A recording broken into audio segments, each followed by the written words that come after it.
नमस्कार सभी को।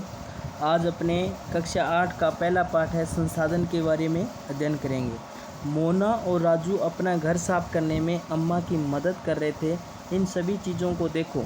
मोना और राजू है जो अपने घर में सफाई करते हैं। तो मम्मी ने बोला कि इन सभी चीज़ों को देखो। कपड़े, बर्तन, अनाज, कंघा, शहद की बोतल, किताबें, इनमें से सभी प्रत्येक जो सारी वस्तुएं हैं वो अपने लिए उपयोगी है। मोना ने कहा इसलिए ये महत्वपूर्ण है। अम्मा ने कहा ये संसाधन है। ये संसाधन क्या है? अम्मा से राजू ने पूछा। माताजी ने बोला कि ये संसाधन है, ये सारे काम आने वाले उपयोगी सामान हमारे ये प्राकृतिक रूप से मिलते हैं, ये संसाधन हैं। तो अम्मा से राजू ने पूछा। अम्मा ने बताया प्रत्येक वस्तु जिसका उपयोग आवश्यकताओं को पूरा करने के लिए किया जा सकता है वह संसाधन है। अपने चारों ओर देखिए और निरीक्षण कीजिए। आप संसाधनों के विविध प्रकारों को पहचानने में सक्षम होंगे। आप प्यास लगने पर जो जल पीते हैं, आप अपने घर में जिस विद्युत का उपयोग करते हैं, स्कूल से घर पहुंचने के लिए उपयोग किया गया रिक्शा, पाठ्य पुस्तक जिसका उपयोग आप अध्ययन के लिए करते हैं, ये सभी संसाधन हैं। आपके पिता ने आपके लिए नाश्ता तैयार किया है। उन्होंने जिन ताज़ी सब्जियों का उपयोग किया है वे भी एक संसाधन हैं। जल, विद्युत, रिक्शा, सब्जियां, पाठ्य पुस्तकें, सभी में कुछ एक जैसा क्या है? उनमें से सभी वस्तुओं का उपयोग आपके द्वारा किया गया है, इसलिए वे उपयोगी है। एक वस्तु अथवा पदार्थ की उपयोगिता अथवा प्रायोगिकता उसे एक संसाधन बनती है। यानी कोई भी वस्तु है उसकी कितनी उपयोगिता है और उपलब्धता कितनी है, कितनी हमारे लिए उपयोगी है और वो कितनी उपलब्ध है, ये उसको संसाधन बनाती है। राजू अब जानना चाहता था कि कोई वस्तु संसाधन कैसे बनती है। अम्मा ने बच्चों को बताया वस्तुएं उस समय संसाधन बनती है जब उनका कोई मूल्य होता है।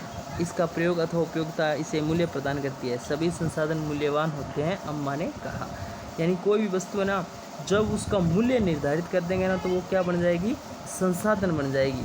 तो मूल्य निर्धारित का मतलब जैसे कोई अपने प्राकृतिक रूप से आप जितने भी देख लो, ये पहाड़ है, टीले हैं, पेड़ पौधे हैं, कोई भी है, जब इनका मूल्य निर्धारित हो यानी वो जो उपयोगी हो जाएगी तो वो हमारे लिए संसाधन है। मूल्य का अर्थ महत्व होता है।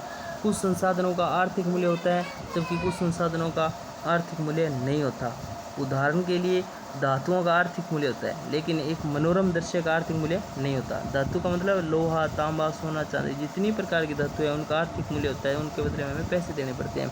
आप कोई प्राकृतिक दृश्य देखते हो, जैसे मान लो प्रकृति में इंद्रधनुष देख लिया या कुछ भी देख लिया, उससे आपको शांति मिल रही है, आपने कुछ देखा तो है, पर उसका आर्थिक मूल्य नहीं होता। कुछ संसाधन समय के साथ आर्थिक रूप से मूल्यवान हो सकते हैं। आपकी दादी के घरेलू नुस्खों का आज कोई वाणिज्यिक मूल्य नहीं है, लेकिन यदि वे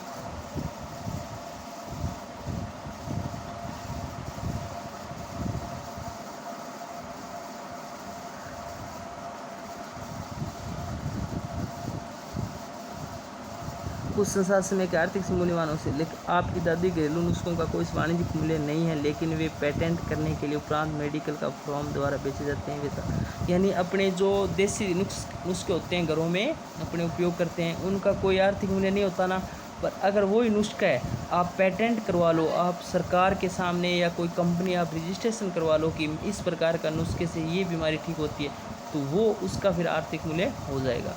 यानी ये अपनों ने पहला पाठ आज थोड़ा सा स्टार्ट किया है, बाकी अपने अच्छे तरीके से पढ़ेंगे। सभी एक बार ये पाठ पूरा तरीके से पढ़ोगे और मैं इसके कुछ प्रश्न उत्तर आप भेजूँगा, आप कॉपी में स्टार्ट कर लेना, कॉपी को स्टार्ट कर लेना। 5 प्रश्न आपने करने हैं।